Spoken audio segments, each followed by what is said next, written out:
Hello everyone, আসসালামু আলাইকুম। আশা করছি আপনারা সবাই ভালো আছেন। তো চলেন আজকের ব্লগটা শুরু করে ফেলি। তো আজকে হাজব্যান্ডকে নিয়ে ২টা পাখিকে নিয়ে বের হয়ে গেলাম। রেস্টুরেন্টে খেতে যাব, কারণ আজকে আমার মনটা অনেক বেশি ভালো।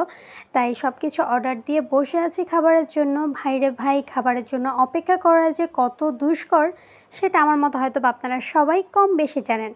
আর খাবারের জন্য এরকম বসে টেবিলে এরকম করা কার কার পছন্দ প্লিজ আমাকে জানাতে পারেন ছোট্ট একটা কমেন্টের মাধ্যমে। আমার কিন্তু ভালোই লাগছিল, কারণ family time is good time, right? Then এই তো বলতে বলতে আমাদের খাবার চলে আসছে, ইয়াম্মি ইয়াম্মি পিৎজা। আর আমার পাখি দুজন, আমার মাই ডিয়ার হাজব্যান্ড এবং আমরা সবাই পিৎজা খেতে অনেক বেশি ভালোবাসি। আর আমার হাজব্যান্ড সবাইকে সুন্দর করে সার্ভ করে দিচ্ছে, কারণ এই কাজটা ও খুব ভালো করে বরাবরের মতো। এবার আমি এর মধ্যে কিছুটা নিয়ে নিলাম চিলি ফ্লেক্স, আর কিছুটা নিয়ে নিচ্ছি অরিগ্যানো, আর tomato sauce is too good. আমার তো এটা লাগবেই, কারণ এটা হলে আমার আর কিছু লাগে না। আর সস টস দিয়ে একদম জুসি জুসি করে খেতে আমার অনেক বেশি ভালো লাগে। ওহো, ম্যায়োনেজের কথা তো ভুলেই গেলাম, এটা হলে তো আর কোনো কথাই নেই। আর এখানকার পিৎজাটা যে কী পরিমাণে মজা, আপনারা যারা খান তারা তো জানেনই। আর যারা শোনাকটার আশেপাশে থাকেন তারাই কিন্তু চলে যেতে পারেন পিৎজা বার্গে। এখানের পিৎজাটা আসলে অনেক বেশি মজা আমার কাছে যেটা মনে হয়।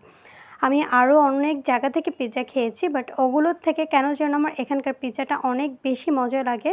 আমাকে দেখে বুঝতে পারছেন আমি কিন্তু হালুম হুলুম করে একদম পিৎজাটা খেয়ে নিচ্ছি।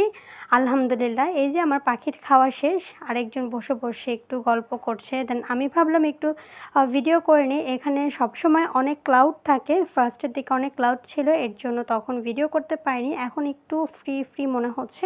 দেন এখন ছোট্ট করে একটু ভিডিও করে নিলাম। ছোট্ট একটা জায়গার মধ্যে করেছে এই পিৎজা বার্গটা, বাট এদের ডেকোরেশনটা মোটামুটি ভালোই ছিল, খারাপ ছিল না। আর সবথেকে বড় কথা, গরমের মধ্যে একটু ঠান্ডা ঠান্ডা জায়গায় খেতে সবারই অনেক বেশি ভালো লাগে, তাই না?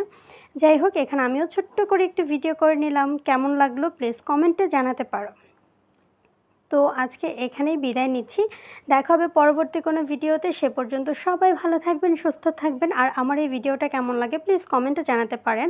আর ছোট্ট ছোট্ট কিছু কমেন্ট করলে আমার অনেক বেশি ভালো লাগবে, কারণ আমি নতুন নতুন ভিডিও বানাচ্ছি। আপনাদের কমেন্ট, আপনাদের সাবস্ক্রাইব আমার অনেক অনেক বেশি দরকার।